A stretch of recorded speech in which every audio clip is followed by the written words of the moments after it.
Hello friends, welcome to YouTube channel smart class. तो दोस्तों आज हम लोग मैथ का पार्ट 3 लेकर के आ गए हैं, जो 30 तक क्वेश्चन बना हुआ है। आप लोग यहाँ पे देख रहे होंगे, प्रश्न संख्या 31 दिख रहा होगा। 30 तक का वीडियो बना हुआ है और उस वीडियो का लिंक मैं नीचे डिस्क्रिप्शन बॉक्स में दे दूंगा। वहां से जाकर के आप लोग पहले का वीडियो भी जरूर देख लीजिएगा, क्योंकि वैसे वीडियो पहले बना हुआ है जो एग्जाम में आने वाला और अभी भी जो बन रहा है वो सब एग्जाम की दृष्टि से ही बनाया जा रहा है। फालतू क्वेश्चन नहीं बनाया जाएगा। जितना आप लोग को बताया जाएगा बस उतना ही आप लोग पढ़ लीजिए। 2 मार्क्स में 100% क्वेश्चन लड़ेगा, ठीक है। तो इसके लिए हम लोग एक 30वां प्रश्न जा रहा है। अगर पहले का वीडियो अगर देख लेंगे तो पहले का भी मैथ इसमें कुछ ना कुछ आप लोग को रिवीजन करने को मिल जाएगा। तो पहले के वीडियो को आप लोग जरूर देख लीजिएगा। तो चलिए बिना टाइम गए हम वीडियो को शुरू करते हैं। प्रश्न जो आपका निर्देशांक ज्यामिति से, और ऐसा प्रश्न मैंने पहले का वीडियो में बनाया है, एक बार बना चुका हूं और फिर से आपका क्वेश्चन मिला है। तो आप लोग वीडियो को पॉज करके जरूर बनाने की कोशिश करिएगा, क्योंकि पहले का भी मैथ में यहाँ पे आप लोग को रिवीजन करने के लिए मिल सकता है, ठीक है। तो चलिए यहाँ पे हम लोग देखते हैं कैसे इसको बनाना है। कह रहा है कि के किस मान के लिए बिंदुएं 1,1, 3, और -1,4 संरेख है।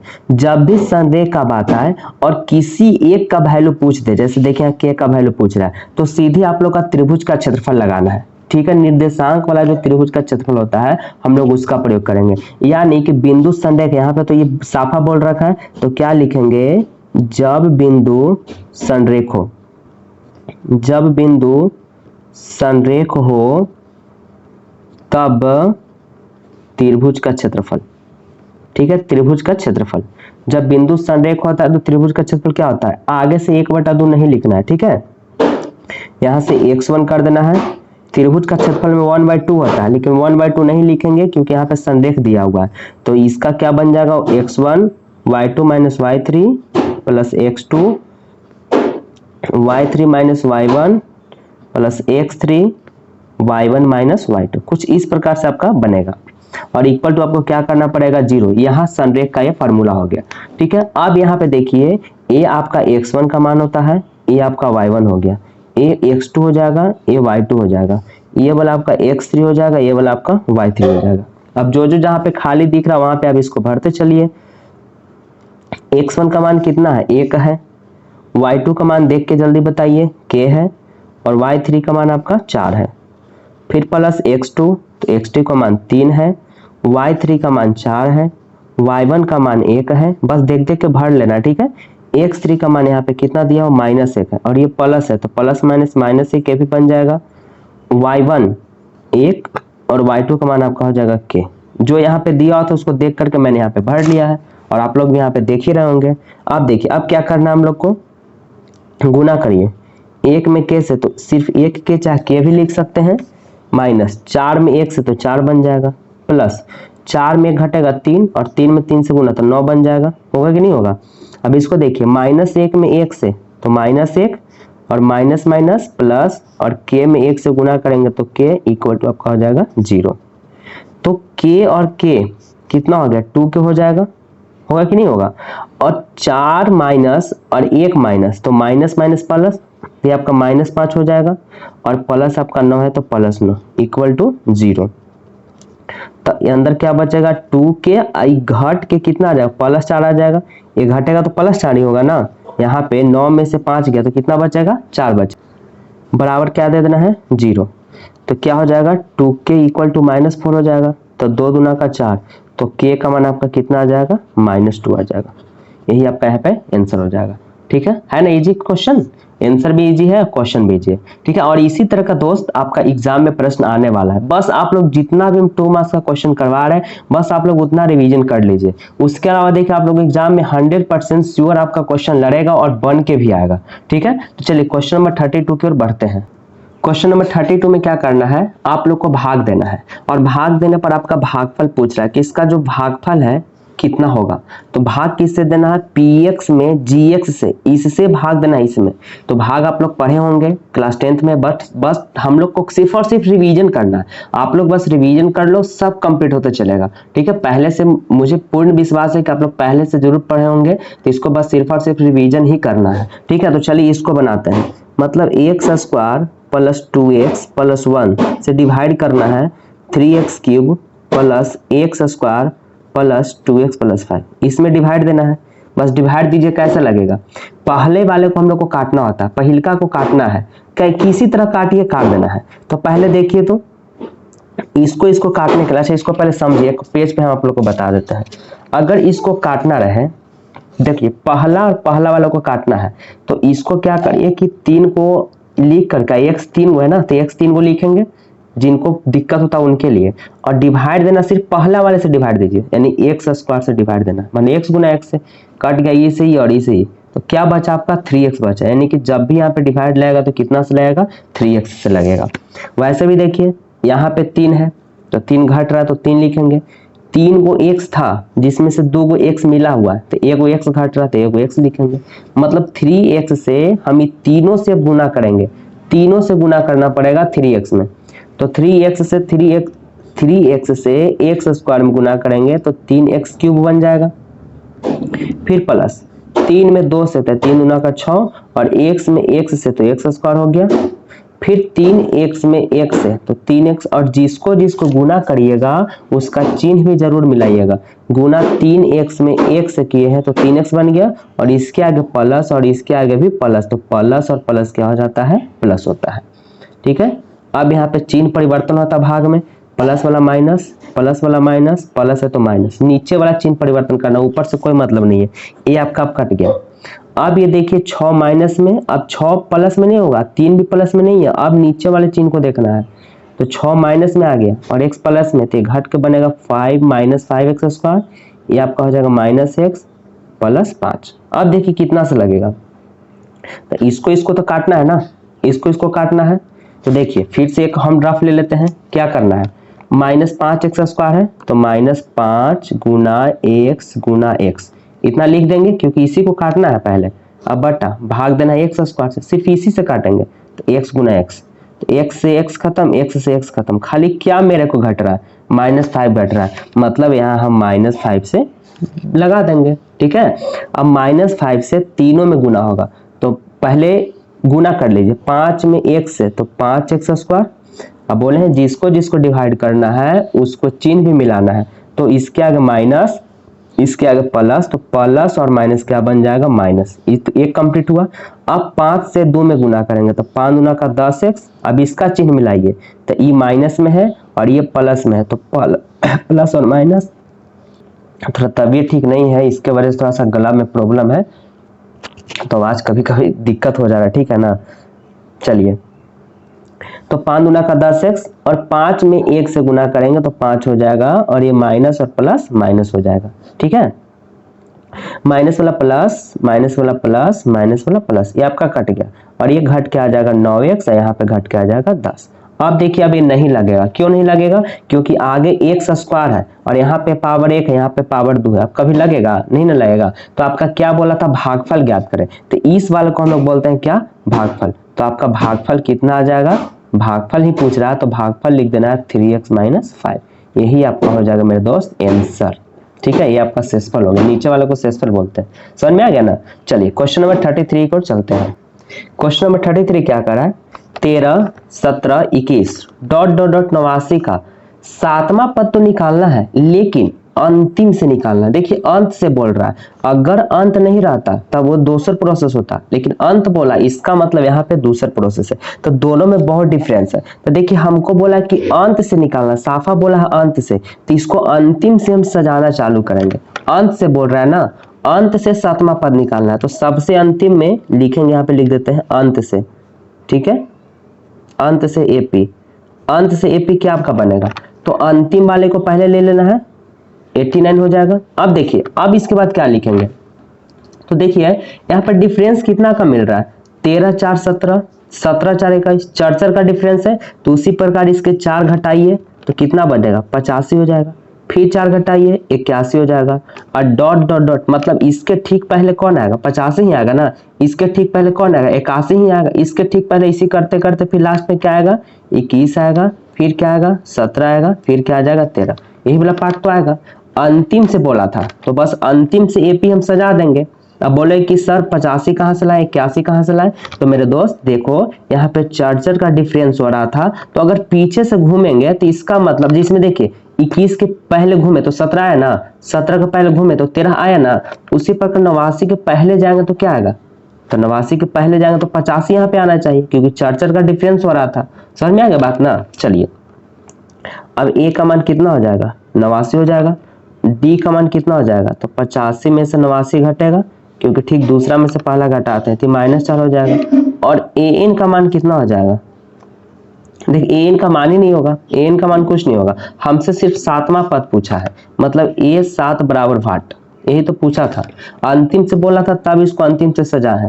तो 7वां पद बोल रहा है A7, इसका मतलब इसका फार्मूला होता है A+6D। हम ये फर्स्ट क्लास में बताया, अगर वीडियो नहीं देखे होंगे तो प्लीज वीडियो का जरूर जाकर देख लीजिएगा। फ्री सब वीडियो में ना आप लोग सिर्फ वीडियो को पॉज करके जरूर बनाने की कोशिश करिएगा और सब मैथ बन जाएगा। तो पहले का वीडियो, पहले का क्लास आप लोग जरूर कर लीजिएगा। अगर पहले का क्लास कर लेंगे तो ये सब मैथ आप लोग खुद पे खुद बनाइएगा, ठीक है। चलिए अब क्या होगा, ए का वैल्यू कितना है, 89 है, प्लस 6 गुना डी का मान कितना आपका है, -4 हो गया। तो 89 और प्लस माइनस माइनस है 24। अब 89 में से 24 घटेगा तो कितना बच जाएगा, ये आपका बचेगा 9 में से 4 गया तो 5, और ये बच गया 8 में से 2 गया तो 6, 1 मिनट, हाँ 65। यानी कि बोल रहा था अंतिम से 7वां पद क्या आएगा, तो अंतिम से जब 7वां पद पे जाएंगे तो मेरा क्या निकल के आएगा, 65 उस जगह पे मिलेगा, ठीक है। चलते हैं हम लोग क्वेश्चन नंबर 34 की ओर। अगर वीडियो आप लोग को कैसी लग रही है एक बार अपनी राय मुझे कमेंट बॉक्स में कमेंट करके जरूर बताइएगा।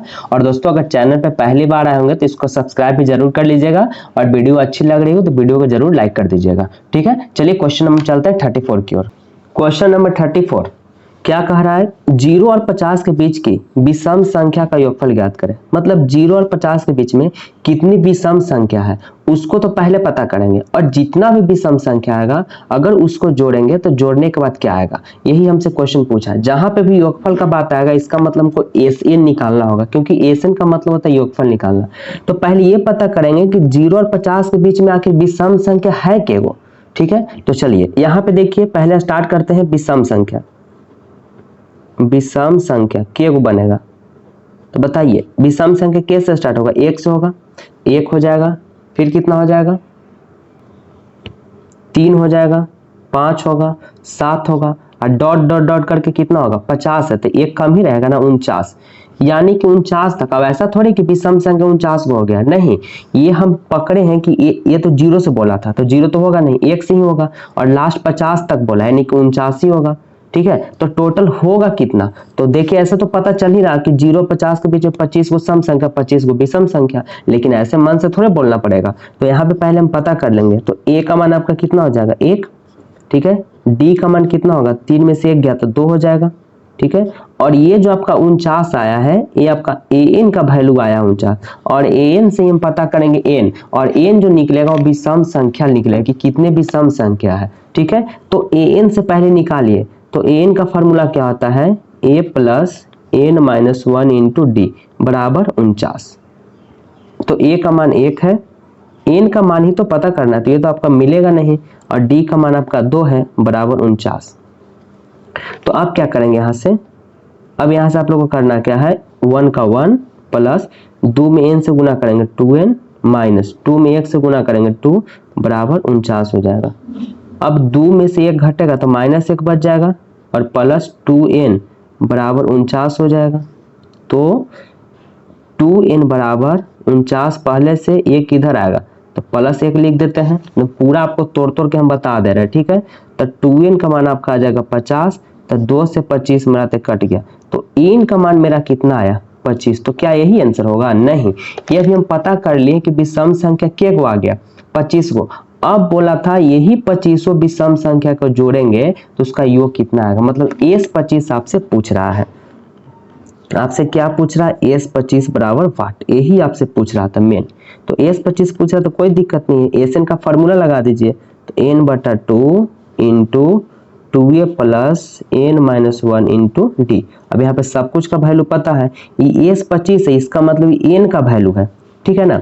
तो n की जगह 25 भरिए बटा 2, 2 गुना a, तो a का वैल्यू तो आप देख ही रहे 1 है, और d का मान 2 है, तो a की जगह 1 भरेंगे, प्लस n आ गया तो n की जगह 25 भराएगा, और d का मान अभी दिखा है कि 2 था, हो गया।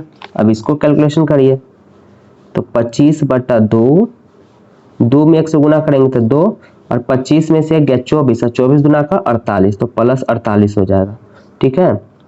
तो कितना बन जाएगा 25/2 गुना 48 और 2 50, तो 2 से 25 बनाते हैं, यानी 25 गुना करेंगे तो 625, यानी आपका अतः S25 का मान यानी 25 विषम संख्या को जोड़ेंगे तो आपका 625 आने वाला है और यही 625 इसका आंसर हो जाएगा। समझ में आ रहा है ना। चलिए क्वेश्चन नंबर चलते हैं 34 की ओर। क्वेश्चन नंबर 35 एकदम शानदार क्वेश्चन है, ठीक है। एक इस प्रश्न में क्या कह रहा है कि m के किस मान के लिए निम्नलिखित रैखिक समीकरणों के युग्म के कोई हल नहीं होंगे।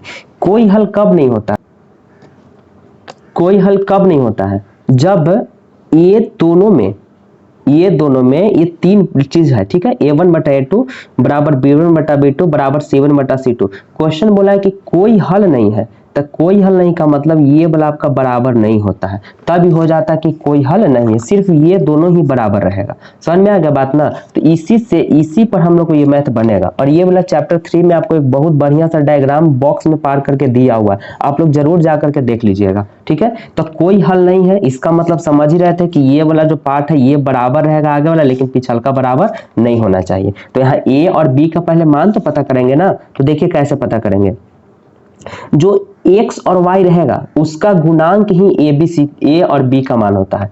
तो x का गुणांक कितना है 3, तो ये 3 हो जाएगा। और इसमें कितना है, इसमें कितना है 2m-1 है, तो ये लिख देंगे 2m-1, ठीक है। फिर बराबर, अब इसमें y का गुणांक कितना है 1 है, तो 1 लिखेंगे। फिर बटा, इसमें y का गुणांक कितना है m-1 है, तो ये लिख देंगे, ठीक है। फिर बराबर, जो लास्ट में जो बचेगा वही लिख देते हैं। ये का आपका है तो इसमें पूरा कितना है 2m+1 है, यही ना आपका बच रहा है। बस इस बात को लिख देना है। अब यहाँ पे क्या करना है, ये समझ में है ना कैसे लिखे हैं। इसमें से निकाले, एक इसमें से निकालते हैं, फिर इसमें से निकाले, फिर इसमें से निकाले, ठीक है। अब क्या बोला था, कोई हल नहीं, इसका मतलब बराबर नहीं होना चाहिए। तो मतलब इसके बाद वाला रोड यहाँ से खत्म हो गया, रोड इतना ही है, इधर आगे जाइएगा गड्ढा में गिर के मर जाइएगा, वो आपका दिक्कत होगा, है ना। तो आगे बढ़ना ही नहीं है, अब यहीं तक हम लोग को रुकना है। अब यहाँ जब रुक गया तो तिरछा तिरछा गुना करिए, 3 से m में, फिर 3 से 1 में, तो 3 से m में गुना करेंगे 3m माइनस 3 से 1 में गुना करेंगे 3 बराबर 2m में 1 से गुना करेंगे 2m माइनस 1 हो जाएगा। तो 3m, अब m वाले को साथ कर दीजिए, तो 3m ये प्लस में तो इस तरफ माइनस में आ जाएगा, और बराबर -1 तो पहले से था, ये माइनस था, इस तरफ आएगा तो प्लस हो जाएगा। तो m और 2m 3m में से 2m घटेगा तो m बच जाएगा, और यहाँ ही घट के आ जाएगा 2, यानी कि दोस्त m का मान आपका कितना आ जाएगा 2 आ जाएगा। कितना छोटा है, अरे एकदम सॉल्यूशन छोटा, बस क्वेश्चन इस प्रकार देता है कि बच्चे लोग फंस जाए और एग्जाम में छोड़ के आ जाए, जिस वजह से उनका नंबर कम दे और बच्चे को फेल कर दे। यही होता है एग्जाम में, यही कर पाते हैं। तो क्या आप लोग को हिम्मत बना करके एग्जाम देना है, कुछ भी हो जाए मेरे भाई, दम ताबड़तोड़ मेहनत करना, और जितना भी एग्जाम आप लोग दोगे सब एग्जाम में आप लोग को क्रैक करके ही आना है, चाहे वो छमाही रहे, चाहे वो वार्षिक रहे, चाहे वो सेंटअप एग्जाम रहे, चाहे वो मंथली एग्जाम रहे, कोई भी एग्जाम रहे, बस आप लोग वीडियो में बने रहिए और वीडियो को पूरा वीडियो देख लीजिए। एकदम गारंटी बोल रहे हैं कि 2 मार्क्स वाला क्वेश्चन एक भी प्रश्न आपका एग्जाम में नहीं छूटेगा, तो नहीं छूटेगा, इतना हम बोल रहे हैं। तो चलिए वीडियो कैसी लग रही होगी तो वीडियो को जरूर लाइक करिएगा, और वीडियो अच्छी लग रही है तो वीडियो को लाइक करिए, और चैनल पे पहली बार आए हो तो इसको सब्सक्राइब भी जरूर कर दीजिएगा, और हो सके तो दोस्तों के पास शेयर भी कर दीजिए ताकि उनको भी हेल्प मिल सके। तो चलिए चलते हम लोग अगले वीडियो में, क्वेश्चन नंबर 36। इस प्रश्न को देखने से आपको क्या लग रहा है कि यह प्रश्न हम बना सकते हैं, आप लोग नहीं बना सकते हो, ये प्रश्न आप लोग खुद बना सकते हो। अब बोलो कि सर ऐसा आप क्यों बोल रहे हैं। हाँ बच्चा, इसलिए बोल रहे हैं क्योंकि अगर इसके पहला का वीडियो पार्ट 1 और पार्ट 2 अगर देखे होंगे तो पार्ट 1 या पार्ट 2 में इसी प्रकार का क्वेश्चन मैंने वहां पे बना चुका हूं। अगर पहले का वीडियो देख लिए होंगे तो मैं पूर्ण उम्मीद के साथ कह रहा हूं कि यहाँ पे इस वीडियो को आप लोग पॉज करके और जरूर इसको बनाने की कोशिश करिएगा तो जरूर बन जाएगा। लेकिन हाँ, पहले अगर उसका वीडियो देख लिए होंगे तब, तो इसी वजह से बोल रहे दोस्त कि अगर पहले का वीडियो नहीं देखे होंगे तो पहले वाले जितने भी हम पार्ट 1 पार्ट 2 बनाए हुए एक बार जरूर जाकर के देख लीजिएगा, ठीक है। क्योंकि ऐसा प्रश्न आप लोग को बहुत सारा रिवीजन टाइप के आप लोग को मिलेंगे, तो कितना आप लोग बनाओगे। बस आप लोग यहाँ पे क्या करना है, सिर्फ क्वेश्चन लिख करके अपने से ही बनाना है, ठीक है। बाकी हिंट के तौर पे तो हम है ही, ठीक है ना। तो चलिए वीडियो को पॉज करके इसको बनाने की जरूर कोशिश करिएगा, उसके बाद नहीं बनेगा तब वीडियो को चालू कर लीजिएगा। तो चलिए हम यहाँ पे बताते हैं। द्विघात सूत्र का प्रयोग करके समीकरण इतना का मूल ज्ञात करें। मूल जहां पे बोलेगा गुणनखंड तोड़ देना, लेकिन यहाँ द्विघात सूत्र का प्रयोग बोला और ऐसा ही प्रश्न हम करवा चुके हैं। तो चलिए कोई बात नहीं, अगर नहीं रिवीजन है तो एक बार यहाँ पे फिर से देख लीजिएगा। तो क्या है 6x² plus 17x plus 12 equal to 0 आपका यहाँ पे दिया हुआ है। तो a का मान आपका कितना हो जाएगा 6 हो जाएगा, b का मान आपका कितना हो जाएगा 17 हो जाएगा और c का मान आपका हो जाएगा 12। a b और c का मान यहाँ पे लिख दे। अब द्विघात सूत्र का फॉर्मूला हम लोग लगा देंगे। तो द्विघात सूत्र का फॉर्मूला क्या होता है -b plus minus root under b² minus 4ac बटा 2a। यही तो आपका होता है द्विघात सूत्र का फॉर्मूला बस। और इसी टाइप का हम एकदम हूबहू यही टाइप का क्वेश्चन करवाए हैं। हो सकता है कि यहाँ अंक चेंज होगा लेकिन सब यही होगा, प्रक्रिया तो वही रहेगा। अब क्या है माइनस b का मान 17 तो 17 भरिए, फिर प्लस और माइनस b² तो b का मान 17 है तो 17 का स्क्वायर करिए -4 गुना a तो a का मान 6 और c का मान 12। देख के तो भरना है, 2 गुना a का वैल्यू कितना है 6 है, भर दिए ना। चलिए -17 प्लस माइनस 17 का स्क्वायर 289 और ये हो जाएगा 12 छक 72, 72 में 4 से गुना करेंगे 288 हो जाएगा और बट्टा 6 दुना का हो जाएगा 12। ठीक है, अब क्या हो जाएगा -17 प्लस माइनस ये दोनों जब रूट रहेगा तो घट के तो पहले एक आ जाएगा, आएगा ना, और बट्टा 12। ठीक है, अब क्या करेंगे, अब एक बार प्लस को लेना है एक बार माइनस को लेना है। तो एक बार प्लस ले लीजिए -17 प्लस और यहाँ से रूट निकाल के एक का वर्गमूल कितना होगा एक ही होगा और बटा क्या कर लेना है 12। एक बार प्लस ले लिए, अब एक बार माइनस लेके चलना है, एक बार माइनस लेना है यानी -17 ले लेंगे और एक बार प्लस लिए थे ना, अब एक बार माइनस ले लेना है और एक का वर्गमूल 1 हो जाता है बटा आप लोग को क्या करना है 12 करना है। अब ये घटेगा प्लस माइनस है तो -16 बटा क्या हो जाएगा 12 हो जाएगा और यहाँ घटेगा तो -18 बटा 12 हो जाएगा। अब काट दीजिए, 8 दूना का 16, 4 से कट जाएगा 4 चौके 16, 4 तिये 12, ये आपका कट जाएगा 6 से, 6 तिये 18, 6 दूने 12। ये कितना आ जाएगा आपका, ये हो जाएगा -4 बटा 3 और एक आपका हो जाएगा -3 बटा 2 और यही आपका दोनों क्या निकल के आ जाएगा मूल आ जाएगा। बस इसी तरह का तो क्वेश्चन है, क्या हार्ड है। और इस तरह का प्रश्न मैंने पिछले बार भी करा चुका हूँ, है ना। तो चलिए क्वेश्चन नंबर 37 की ओर बढ़ते हैं। मेंसुरेशन से आपका प्रश्न आ गया, किसी घन का विकर्ण 9√3 सेंटीमीटर है तो घन का कुल पृष्ठ क्षेत्रफल ज्ञात करें। कुछ दिक्कत वाली बात नहीं है। तो पहले घन का विकर्ण दिया हुआ और घन का कुल क्षेत्रफल में हमको पहले भुजा पता करना पड़ेगा और यहाँ पे भुजा है नहीं तो जो दिया हुआ है उसी से तो भुजा पता करेंगे ना। तो दिया हुआ है घन का विकर्ण तो लिखेंगे घन का विकर्ण। तो घन का विकर्ण आपका कितना दिया हुआ है 9√3 सेंटीमीटर, ये आपका दिया हुआ है और घन का विकर्ण हो जाता है √3 गुना भुजा। यही आपका फॉर्मूला होता है घन का विकर्ण बराबर। अब देखिए इसमें भुजा आ गया, अब भुजा इससे निकल जाएगा, ये आपका हो जाएगा 9√3। तो देखिए √3 से √3 खत्म, तब भुजा आपका निकल के कितना आ जाएगा 9 सेंटीमीटर। यानी भुजा तो निकाल लिए लेकिन हमको भुजा से थोड़े मतलब है, मतलब भुजा से तो चाहिए क्योंकि भुजा रहेगा तभी तो आगे निकलेगा ना। मतलब हमको निकालना क्या, घन का कुल पृष्ठ क्षेत्रफल। ठीक है, वहां पे आंसर भी नहीं हुआ है, ध्यान दीजिएगा, घन का कुल पृष्ठ क्षेत्रफल। तो घन का कुल पृष्ठ क्षेत्रफल क्या हो जाएगा जी 6 गुना भुजा स्क्वायर, ये आपका हो जाता है कुल पृष्ठ क्षेत्रफल और विकर्ण में √3 गुना भुजा होता है। तो 6 गुना 9 का, तो 9 के स्क्वायर करेंगे क्योंकि भुजा का स्क्वायर करना है। तो 6 गुना 9 का स्क्वायर 81 सेंटीमीटर स्क्वायर हो जाएगा। अब 81 से आप 6 में गुना करेंगे तो 6 8 48 यानी 486 सेंटीमीटर स्क्वायर इसका आंसर हो जाएगा। समझ में आ रहा है ना। चलिए एक बार आप वीडियो को जरूर लाइक कर दीजिएगा, ठीक है, और अपनी राय मुझे कमेंट बॉक्स में कमेंट करके जरूर बताइएगा। वीडियो कैसी लग रही है एक बार मुझे जरूर बता दीजिएगा, ठीक है। तो चलिए क्वेश्चन में चलते हैं 38 की ओर। क्वेश्चन नंबर 38 है, किसी बेलन के आधार का व्यास 42 सेंटीमीटर, ऊंचाई 10 सेंटीमीटर, तो इसका संपूर्ण पृष्ठ क्षेत्रफल ज्ञात करें। एक बेलन के आधार का व्यास है, व्यास नीचे वाले को बोलते हैं, ठीक है, मतलब किसको बोलते हैं देखिए, ये आपका गोला हो गया, तो गोला में जो इस छोर से इस छोर तक जाता है इसी को हम लोग बोलते हैं व्यास। तो ये वाला हमको दिया हुआ है बेलन में, ठीक है, जैसे देखिए यहाँ पे फिगर एक ड्रा कर लिए हैं, फिगर से समझिए। व्यास किसको बोलेंगे, यहाँ से यहाँ तक व्यास होता है, लेकिन हमको इस सब में मेंसुरेशन में हमेशा त्रिज्या का जरूरत होता है, ना कि व्यास का। तो त्रिज्या कितना हो जाएगा, तो देखिए यहाँ से यहाँ व्यास होता है तो त्रिज्या तो आधा ही होता है, तो त्रिज्या आपका 21 हो जाएगा। और ऊंचाई 10, ये जो आपका ये हाइट दिया हुआ है आपका कितना सेंटीमीटर है, 10 सेंटीमीटर। तो त्रिज्या आपका कितना हो जाएगा, 21 सेंटीमीटर। आप लोग समझेंगे 21 कैसे हो जाएगा, टोटल 42 है तो 21 ही होगा ना, नीचे भी 21 ऊपर भी 21 हो जाएगा। ठीक है, तो यहाँ पे लिख देते हैं क्या दिया हुआ, बेलन का व्यास। ठीक है ना, देखिए यहाँ पे क्या लिख दिए हैं, दिया गया है बेलन के आधार का व्यास। आधार होता है नीचे वाला पार्ट को हम लोग आधार बोलते हैं, तो बेलन है तो बेलन के नीचे वाले पार्ट का दिया हुआ है व्यास था 42। तो त्रिज्या कितना हो जाएगा, त्रिज्या इसका आधा होता है तो 42/2 यानी कि 21 हो जाएगा। तो त्रिज्या आपका कितना निकल के आ गया, 21। अब ऊंचाई भी दिया हुआ है, ऊंचाई कितना है 10 सेंटीमीटर, यानी किसका ऊंचाई, बेलन की ऊंचाई ना होगा, तो बेलन की ऊंचाई आपका हो जाएगा 10 सेंटीमीटर। ठीक है, एकदम लिख के बनाइएगा। ठीक है, ऐसे लिखे, इसे तो यहाँ पे सब दिख ही रहा था कि दिया हो, लेकिन एक बार अलग एक आप लोग अच्छा से लिख लीजिएगा। अब क्या बोला, संपूर्ण पृष्ठ क्षेत्रफल, यानी बेलन है तो बेलन का यही हमसे पूछ रहा है संपूर्ण पृष्ठीय क्षेत्रफल।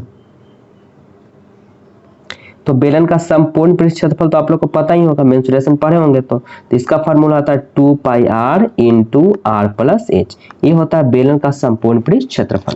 ठीक है, तो 2 का 2, पाई का मान जब तक नहीं कहेगा तब तक 22/7 ही लेना है, गुना त्रिज्या आपका 21 हो जाएगा, फिर त्रिज्या आ रहा है तो 21 हो जाएगा, प्लस हाइट ऊंचाई, ऊंचाई आपका 10 है, बस सिर्फ भर देना था। अब क्या करेंगे, 2 × 22, देखिए 22/7 गुना 21, और यहाँ पे भी कुछ नहीं तो गुना, और 21 और 10 कितना हो जाएगा, 31 हो जाएगा। अब काटिए, 7 × 21, यही ना होगा। अब गुना कर दीजिए, 22 दूना, अब देख क्या बचा, 22 दूना 44, 44 में 3 से गुना करिए, फिर जितना है उसमें करिए इसे, तो टोटल जब गुना करेंगे तो आ जाएगा 4092 सेंटीमीटर स्क्वायर। और यही दोस्त आपका हो जाएगा आंसर।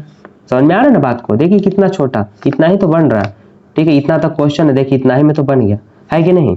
तो चलिए क्वेश्चन नंबर चलते हैं 39।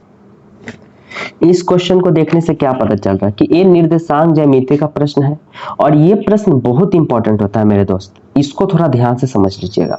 इस प्रश्न को एक ही बात याद रखिए, उसी बात से आप लोग सभी इस वाले प्रश्न को बना सकते हैं। जब भी आपसे अनुपात पूछेगा, देखिए किस अनुपात में, इसका मतलब रेशियो पूछ रहा है, किसी प्रकार का अगर आपसे अनुपात पूछेगा तो सिर्फ और सिर्फ आपको एक बात मान लेना है, जब भी अनुपात का बात आएगा तो सीधे आप लोग को x/1 मान लेना है, बस।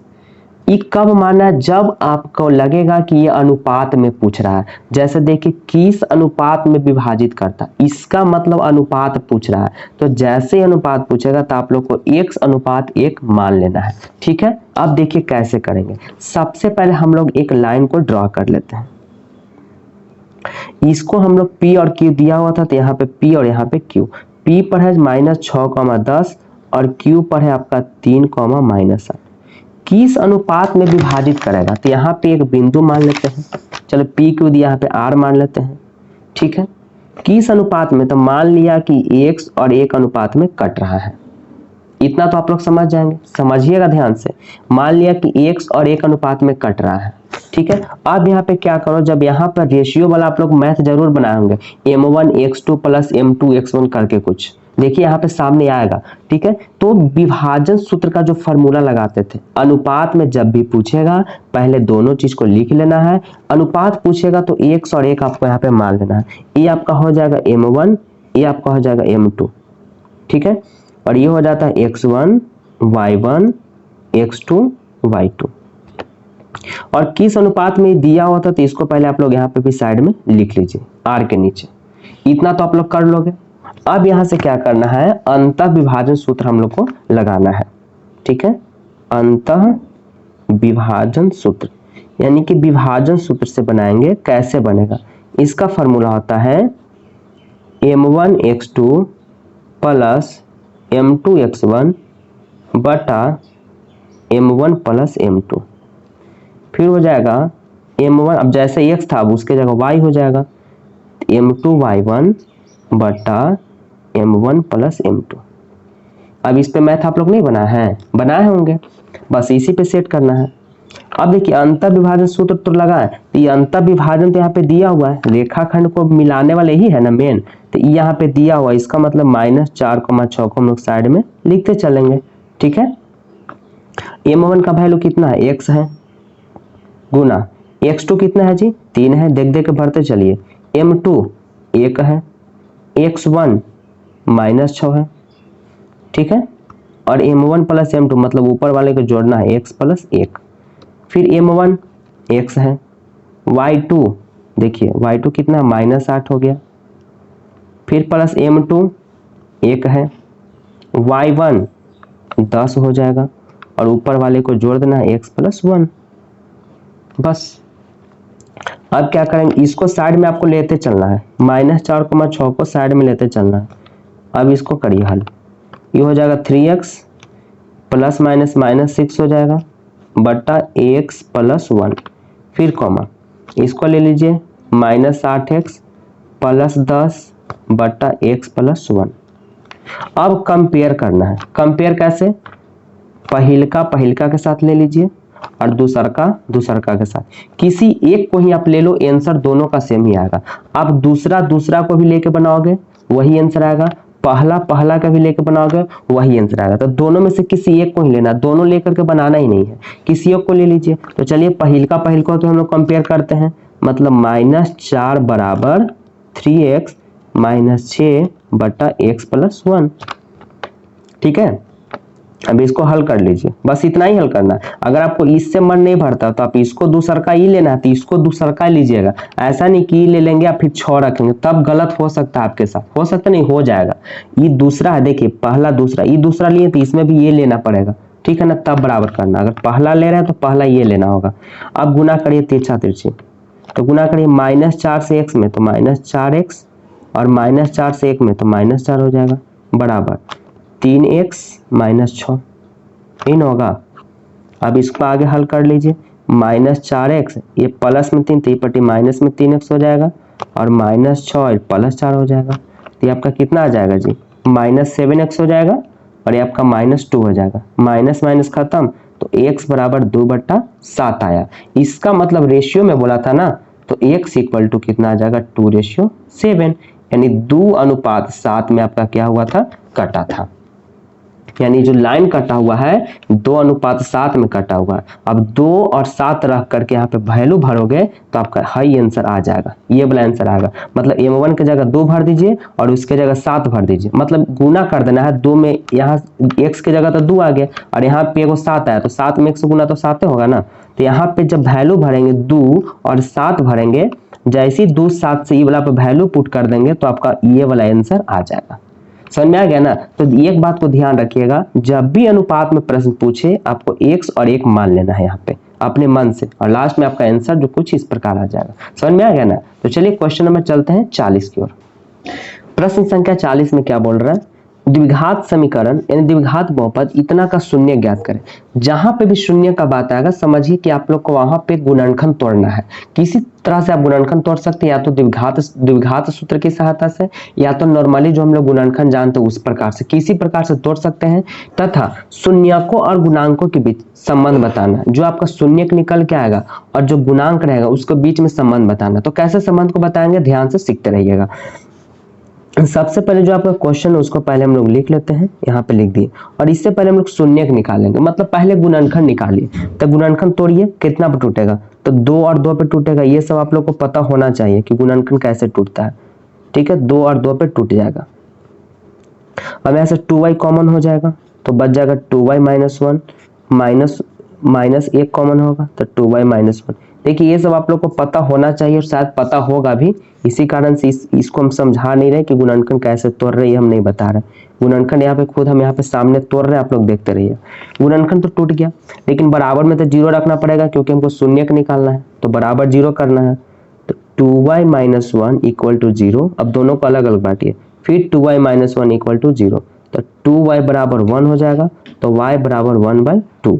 अब इधर भी करेंगे तो 2y बराबर 1 होगा, तो y बराबर 1/2। अब यहाँ पे जो वैल्यू निकल के आया मेरे भाई, यहीं पे समझने वाली बात है। सबसे पहले तो हम लोग आराम से गुणनखंड तोड़ लिए, गुणनखंड तो आप लोग आराम से जानते भी होंगे, तोड़ भी लेंगे, इतना हमको पता है। अब देखिए ये जो वैल्यू निकला दोनों y का, इसका मतलब एक वैल्यू आपका अल्फा का निकल के आ जाएगा, ये एक अल्फा हो जाता है, और एक जो वैल्यू होता है वो आपका बीटा का होता है। इस बात को ध्यान रखिएगा, दोनों जो शून्यक निकलेगा तो एक शून्यक अल्फा कहलाता है और दूसरा शून्यक बीटा कहलाता है। मतलब एक अल्फा का मान 1/2 और एक हो गया बीटा का मान। अब हम लोग करेंगे जांच। अब देखिए जांच कैसे होता है, जांच की ओर हम लोग बढ़ते हैं।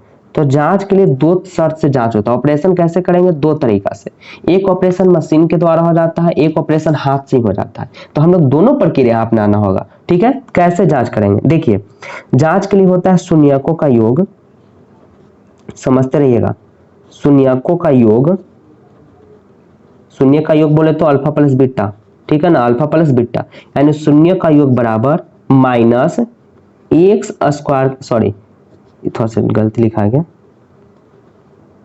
स्क्वायर नहीं होगा, माइनस एक्स का गुणांक बटा, अब देखिए एक्स का गुणांक लिखे, लेकिन प्रश्न में वाई दोनों कह रहा है, प्रश्न में तो वाई दिया है ना, तो यहाँ पे एक्स न लिख करके हमको क्या लिखना पड़ेगा, वाई लिखना पड़ेगा, ठीक है, वाई लिखना पड़ेगा। क्यों लिखे, पता चल गया ना, क्योंकि प्रश्न में क्वेश्चन जो है वाई से दिया हुआ है, तो हम लोग वाई का लिखेंगे। अगर एक्स से रहता तो एक्स का गुणांक करते, जेड रहता तो जेड का गुणांक करते, ठीक है। तो ये हो गया माइनस वाई का गुणांक बटा वाई स्क्वायर का गुणांक,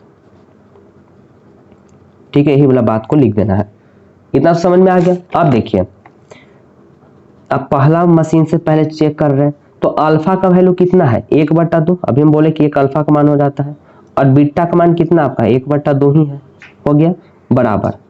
अब देखिए माइनस वाई का गुणांक, तो माइनस का माइनस, वाई का गुणांक, तो देखिए तो वाई के आगे कितना से गुना है, -4 से गुना है, यहाँ पे कितना करेंगे -4, और ये माइनस तो आपका +4 बन जाएगा, बटा वाई स्क्वायर का गुणांक, तो देखिए वाई स्क्वायर का गुणांक कितना है, सिर्फ 4 है, तो यहाँ पे हमको कितना लिखना पड़ेगा, 4 लिखना पड़ेगा। समझ में आ गया ना, ये क्वेश्चन से देख के लिखना था। अब देखिए ना जी, आधा आधा हाफ हाफ है ना, तो दोनों जुटेगा तो 1 बन जाएगा। वैसे भी लघुत्तम ये सब भिन्न के जोड़ घटाव करिएगा तो 2/2 बनेगा, तो 1 ही हो जाएगा, और बराबर 4 से 4 ये खत्म, तो इधर भी कितना आ गया 1। मतलब जो शून्य का योग से निकाले तो 1 बराबर 1 आ गया। अब गुणनफल से चेक करना है, देखिए जांच कैसे होता है पूरा नियम के साथ। अब शून्यकों का गुणनफल, अब इससे चेक करिए, ठीक है, योग से तो चेक कर लिए, अब शून्य का गुणनफल से चेक करेंगे, यानी कि अल्फा इंटू बीटा बराबर, इसका फॉर्मूला क्या हो जाता है, अचर पद, ठीक है, अचर पद बटा वाई स्क्वायर का गुणा। नीचे वाला दोनों में सेम रहेगा, देख रहे हो, ऊपर में भी वही क्वेश्चन लिखे थे और नीचे में, देख ऊपर में भी यही बात है, नीचे में भी, मतलब इस दोनों सेम रहेगा, सिर्फ ऊपर वाला पार्ट हल्का चेंज होगा। अब देखिए, अभी इससे जांच करिए, तो शून्यकों का गुणनफल क्या हो जाता है, तो शून्य कितना है 1/2 और 1/2, दोनों को गुना करिए, 1/2 गुना 1/2, और अचर पद मतलब अंक, ABCD वाला अक्षर उसमें नहीं होना चाहिए। तो देखिए ई होता है आपका अचर पद, जिसमें ABCD का अक्षर नहीं शामिल है, तो अचर पद आपका 1 है, तो इसके जगह लिखेंगे 1। और वाई स्क्वायर का गुणांक, तो देखिए वाई स्क्वायर का गुणांक कितना है, 4 है ना, यहाँ पे हम लोग कितना भरना पड़ेगा, 4 भरना पड़ेगा, ठीक है। तो ये हो जाएगा 1 में 1 से गुना करेंगे 1, और 2 दूना का 4, और बराबर 1/4 हो गया। देखिए तो इससे भी क्या आ रहा है, बराबर आ रहा है, इससे भी बराबर आ रहा है, तो अभी मत बोलिए कि इसमें 1 है, इसमें हाफ 1/4 है तो है, रहने दीजिए, दोनों में सेम आ रहा है ना, इसका सेम ये आ गया, इसका सेम ये आ गया, ठीक है। तो यही था आपका दोस्त जांच करने वाला, मात्र 2 मार्क्स में, ठीक है इजी, इसी वजह से 2 मार्क्स में दिया, ज्यादा भारी है नहीं। देखिए तो रिवीजन आप लोग कर लीजिएगा, तो भारी कहाँ है, कुछ भारी नहीं है, और एकदम क्लियर हम साफ साफ यहाँ पे बना भी रहे हैं, ज्यादा गिज भिजा के भी नहीं कर रहे हैं, आप लोगों को समझने की वजह से ही, समझने के लिए एकदम स्लोली बता रहे हैं, और क्लीन यहाँ पे लिखने की कोशिश भी कर रहे हैं, ताकि आप लोग एग्जाम में इसी प्रकार से आप लोग को बनाना है, तब पूरा मार्क्स मिल जाएंगे, ठीक है। तो चलिए क्वेश्चन नंबर 40 तक हो गया, क्वेश्चन नंबर चलते हैं 41 की ओर। आपका ये APC क्वेश्चन आ गया ना, APC क्वेश्चन, किसी समांतर श्रेणी का 8वां पद -23 तथा 12वां पद -39 है, तो श्रेणी के प्रथम एवं द्वितीय पद को लिखें। मतलब श्रेणी का 8वां पद दिया हुआ, 8वां बोले तो A8 दिया हुआ है, ठीक है ना, जो दिया हुआ यहाँ पे मैंने लिख दिया, A8 का वैल्यू है आपका -23 लिख दिए, तथा 12वां पद 39 है, मतलब A12 बराबर 39 हो गया, एपी के प्रथम पद मतलब ए का मान पूछ रहा है, और द्वितीय पद मतलब A2 पूछ रहा है। तृतीय बोलता तो A3 होता, चतुर्थ बोलता तो A4 होता, 20वां पद बोलता तो A20 करते। ठीक है, तो देखो यहां से अब कैसे हम लोग पहले A और D का मान निकालेंगे। तो A8 है तो A8 को हम लोग क्या लिख सकते हैं, A8 को देखिए तो हम लिख सकते हैं A + 7D। अब बोलो कि सर ऐसे आप कैसे कर दिए, तो नहीं, अगर पिछले वीडियो क्लास नहीं देखे होंगे उसी में सब बात बताया गया, वहां आप लोग जाकर के जरूर देख लीजिएगा। तो इसको हम लोग समीकरण कितना मान लेंगे, 1 मान लेंगे। ठीक है, वही बात यहाँ पे करेंगे।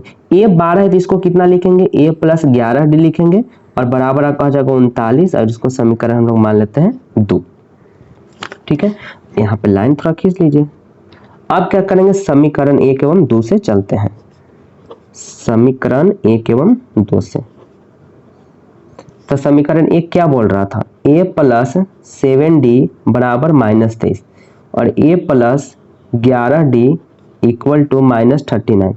अब चिन्ह परिवर्तन कर दीजिए, माइनस माइनस माइनस बोला प्लस, ये तो कट गया, और 11 में से 7 घटेगा तो -4D बचेगा, और 39 में से 23 घटेगा तो कितना बच जाएगा, 6, और ये आपका ये 16 बच जाएगा। ठीक है, +16 बचेगा ना, 6 3 9 2 1। ठीक है, अब 4 चौके 16, तो D का मान आपका कितना आ जाएगा, -4। यहाँ पे तो हम D का मान निकाल लिए, D। अब हम लोग को A का मान निकालना है, तब ना पूरा यहाँ निकलेगा मेरा, क्योंकि A का ही तो मान पूछ रहा है। तो D का मान अगर ये दोनों में से किसी एक में भर देंगे, ई में चाहे ई में, तो निकल जाएगा A का मान। तो लिखेंगे क्या, D का मान समीकरण 1 में रखने पर, 2 में भी आप रख सकते हो, 1 में भी रख सकते हो। तो समीकरण 1 है A + 7D बराबर -23।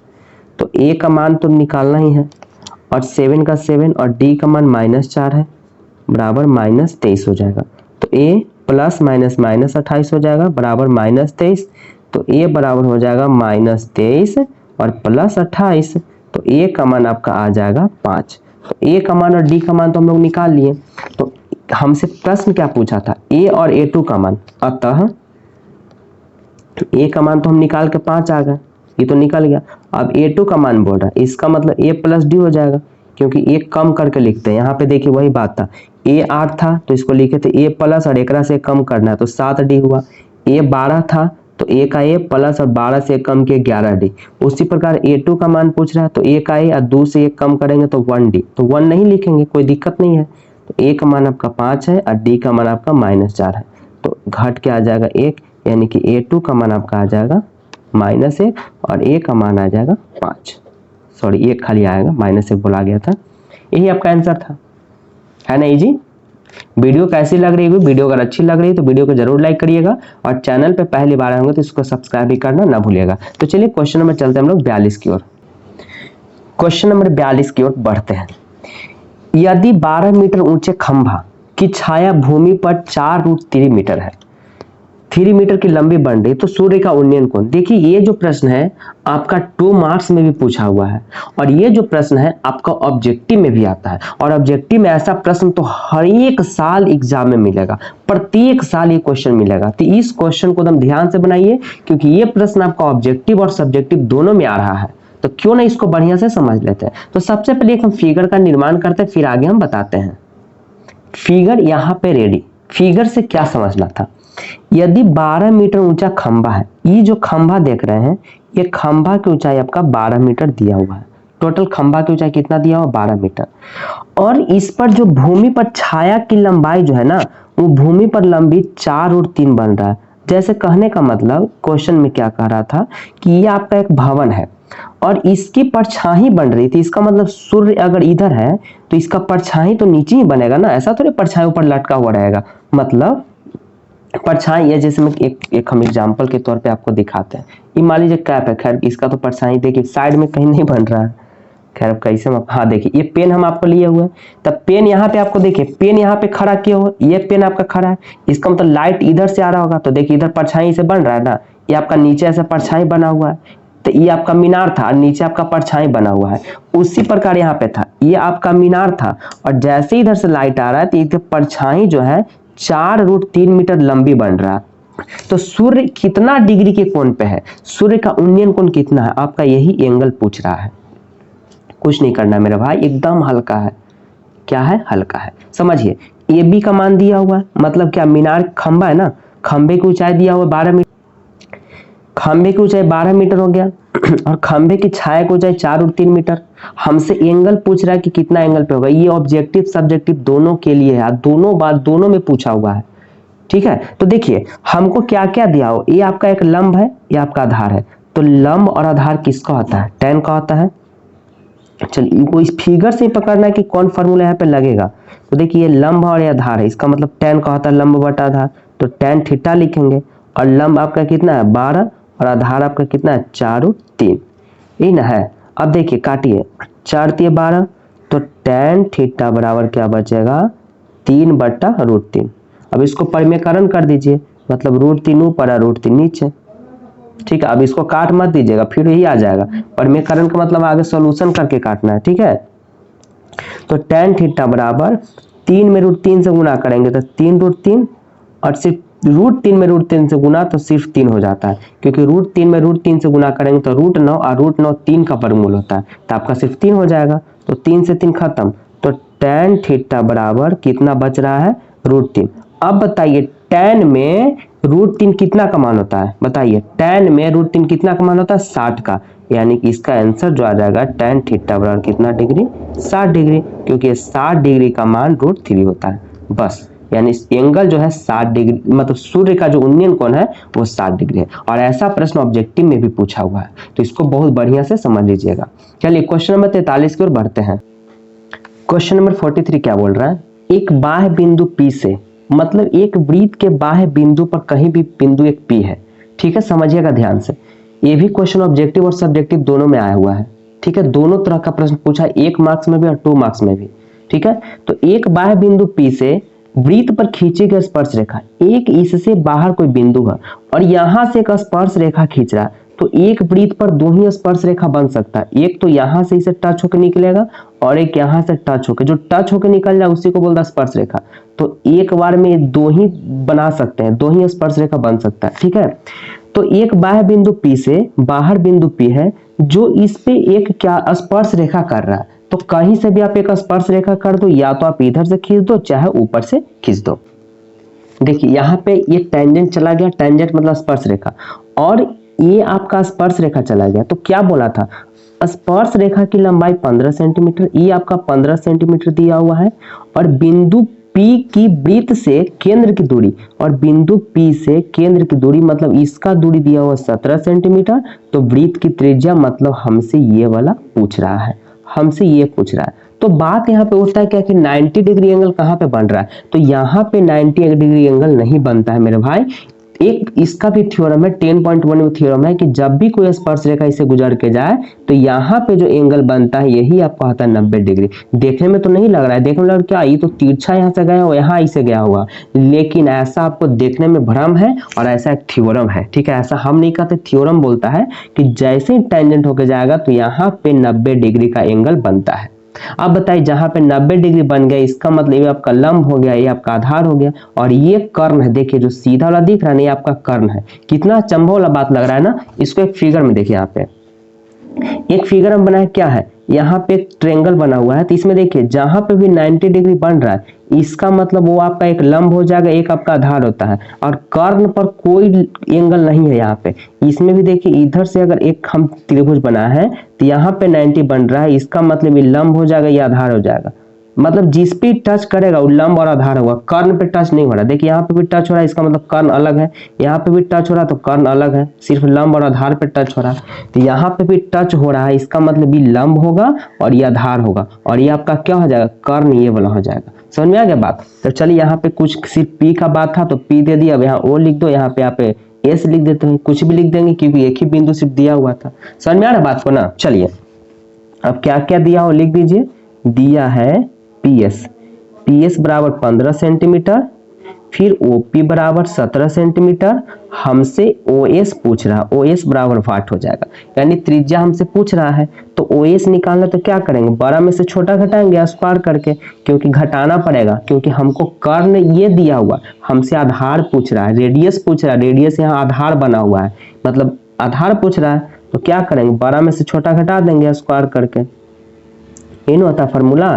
तो 17 का स्क्वायर 289, 15 का स्क्वायर 225, ठीक है, 15 का स्क्वायर 225। अब घटाइए तो 9 में से 4 गया 5, 8 में से 2 गया तो 6, 64 होगा, और 64 कितना का वर्गमूल है, 8 का, यानी आपका ये रेडियस जो है, रेडियस आपका 8 सेंटीमीटर है। तो बताइए ऑब्जेक्टिव में भी पूछ भी सकता है, क्या पूछा भी है, पूछने को इसको बात भी है, पूछ भी सकता है। क्यों पूछेगा, क्योंकि ये जो क्वेश्चन है बिल्कुल छोटा है, सॉल्यूशन भी छोटा है, क्वेश्चन भले लंबा दिख रहा है लेकिन सॉल्यूशन बहुत छोटा है, तो क्वेश्चन तो पूछेगा ही, इतना छोटा तब तो हर कोई पूछ सकता है, और ये 2 मार्क्स में भी क्वेश्चन पूछा हुआ है, तो ध्यान से इसको रिवीजन कर लीजिएगा। चलिए क्वेश्चन नंबर 44 की ओर चलता है, फिर आपका एक लास्ट क्वेश्चन 45 हो जाएगा, क्योंकि हर एक दिन हम 15-15 क्वेश्चन करवा रहे हैं, ज्यादा बच्चों पर लोड नहीं देना है, और धीरे धीरे इसको खत्म करते चल जाएंगे, ठीक है। तो चलिए क्वेश्चन नंबर 44 में चलते हैं। चलते हैं क्वेश्चन नंबर 44 में। 44 क्या बोल रहा है कि सेक 4a बराबर कॉसेक a माइनस 20 डिग्री, यही बोला है, तो a का मान ज्ञात करना है। देखिए कितना इजी कॉन्सेप्ट से हम लोग सीखेंगे। देखिए क्या करिएगा, यहां पे जो रहेगा ना वही बात यहां पे पहले लिख लीजिएगा, ठीक है, और इसको 90 में से घटा दीजिए, 90 माइनस 4 है। ऐसा क्यों किए, क्योंकि इसका एक फार्मूला होता है, देखिए फार्मूला भी आप लोगों के सामने लिख देते हैं।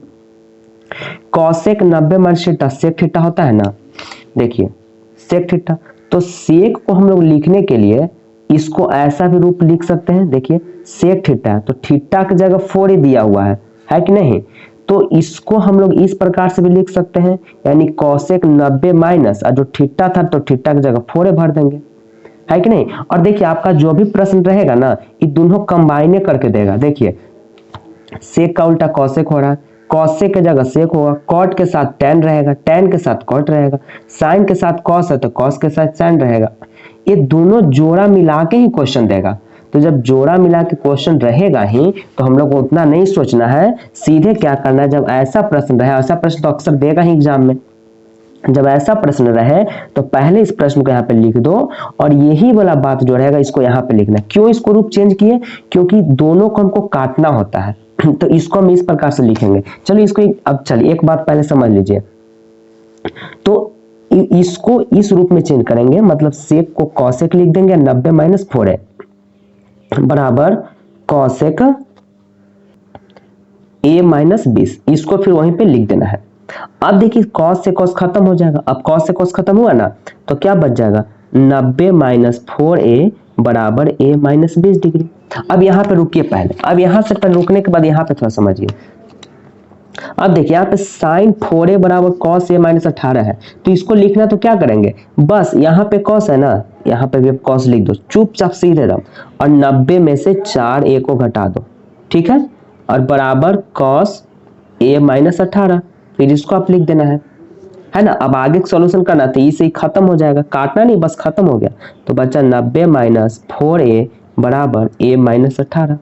यहाँ तक तो अभी हम किए हैं, इसके बाद आगे बताएंगे तो ये भी बन ही जाएगा। इसको करिए, ऐसा प्रश्न है तो क्या करना है, जो यहाँ पे है वही बात को यहाँ पे लिखिए, कॉट को कॉट लिख देंगे, और 90 में से 2a को घटा देना है, अब बराबर फिर इस तरफ जो रहेगा उसको उसी प्रकार से लिख देना है। अब उम्मीद कर रहे हैं समझ में आ गया होगा। अब कॉट से कॉट खत्म, तो बच गया 90 माइनस 2a, और यहाँ पे बच जाएगा a माइनस 26। समझ में आ गया बात। अब ऐसा क्यों होता है, क्योंकि देख लीजिए इधर अभी हम बताए थे कि सबका रूप चेंज होता है तो एक ही हो जाता है। देखिए tan के साथ कॉट रहेगा, तो इधर पलटे थे तो वही बात था ना। अब समझ में आ गया ना पूरा बात है। चलिए मेन तो आपको समझना है, हम बहुत कोशिश करें किसी तरह आप समझिए। अब ऐसा प्रश्न आएगा तो गड़बड़ाना नहीं, ऐसा प्रश्न आएगा तो जो इस तरफ तोड़ कर लिखा रहेगा उसी बात को आप इधर लिख दो, या खाली 90 में से ये वाला एंगल घटा देना। अब ये से ये खत्म, तब ये बच गया। अब यहाँ से तो हल कर ही लोगे, -4 है, ये प्लस 3 पट्टी माइनस में हो जाएगा बराबर -20, ये प्लस 3 पट्टी माइनस में, तो -5 ये हो जाएगा बराबर -110। तो माइनस माइनस खत्म, अब 5 से कट जाएगा, 5 दूनी 10, और 22, यानी ए का मान आपका हो जाएगा 22 डिग्री। यही था आंसर। और देखिए फ्रेंड्स, अगर रिवीजन कर लोगे तो आगे फिर ऐसा मैथ और मिलेगा, इसी तरह का मैथ लेके आएंगे, सिर्फ यहाँ पे चेंज रहेगा। जैसे अभी हम एग्जांपल से 2-3 को समझा थे ना, तो इसी तरह का। तो पूरा वीडियो आप लोग एकदम जितना भी पार्ट बनते जा रहा है आप लोग रिवीजन करते चलिए, ठीक है। चलिए अब आज का आखिरी क्वेश्चन नंबर 45 की ओर बढ़ते हैं। क्वेश्चन 45 है, सिद्ध करना है, इस तरह वैल्यू भरना है और ये आपको लाना है, ठीक है। यानी चलते हम लोग LHS से, LHS से चलेंगे तो क्या हो जाएगा 2 tan 30 डिग्री बटा 1 माइनस tan स्क्वायर 30 डिग्री। और इधर से चलेंगे आपको √3 लाना है, तो बस वैल्यू भरिए, 2 गुना tan 30 का मान 1/√3 होता है, ठीक है। आप लोग स्क्रीन पे देख रहे होंगे इसका मान क्या है, पूरा का मान यहाँ पे आप लोग को दिख रहा होगा, ठीक है। चलिए बटा 1 माइनस tan स्क्वायर 30 हो जाएगा 1/√3 का स्क्वायर हो जाएगा, हुआ कि नहीं हो जाएगा। चलिए तो 2 में 1 से गुना करेंगे 2 बटा √3 और बटा 1 माइनस 1 का स्क्वायर 1 हो जाएगा और √3 का स्क्वायर 3 हो जाएगा। तो 2 बटा √3 बटा 3 में 1 से गुना करेंगे 3 और 1 घटेगा तो 2 हो जाएगा, यानी 2 बटा 3 हो जाएगा। तो क्या आगे बनेगा 2 बटा √3 रहने दीजिए, और ये दोनों में क्या होता है 3 चल जाएगा ऊपर, 2 आ जाएगा नीचे। 4 को बटा वाला में ऐसे होता है, इस वाले को उसी तरह छोड़ देना है और नीचे वाले को पलट के लिख देना है, ठीक है। अब आगे बढ़ते चलते हैं हम लोग। अब देखिए 2 से 2 खत्म, तो क्या बचा 3 बटा √3 बचा, परिमेयकरण कर दीजिए तो √3 ऊपर भी √3 नीचे भी हो जाएगा, तो ये हो जाएगा 3√3 बटा √3 में √3 से तो खाली 3 बन जाएगा। अब देखिए 3 से 3 खत्म, तो आपका क्या यहाँ पे बचा √3 बच गया, और हमको यही तो लाना था, देखिए यही ना √3 लाना था, और लास्ट में √3 आ गया, यानी कि हम मेरा RHS हो गया, प्रूव्ड हो गया, ठीक है। उम्मीद करते होंगे कि आज का क्लास आप लोग को अच्छा जरूर लगा होगा। और दोस्त अपनी राय मुझे कमेंट बॉक्स में कमेंट करके जरूर बताइएगा कि कैसा वीडियो लगा, और अगर किसी भी चीज के मैथ में कोई भी चैप्टर से परेशानियां होगी तो प्लीज मुझे कमेंट बॉक्स में जरूर शेयर करिए और बताइए कि कौन सा चैप्टर आपको हार्ड लग रहा है, चाहे क्या प्रॉब्लम है, मुझे जरूर बताइए, हम उसको सोल्यूशन करने की कोशिश जरूर करेंगे। तो चलिए हम लोग अब अगले क्लास, यानी कि अगले क्लास में हम लोग पार्ट 4 यानी मैथ का पार्ट 4 रहेगा, उसको लेकर के आएंगे। तब तक पार्ट 3 तक 45 क्वेश्चन आप लोग रिवीजन जरूर करके रहिएगा। हम लोग मिलते हैं आपको नेक्स्ट वीडियो में, तब तक दोस्तों bye bye and take care.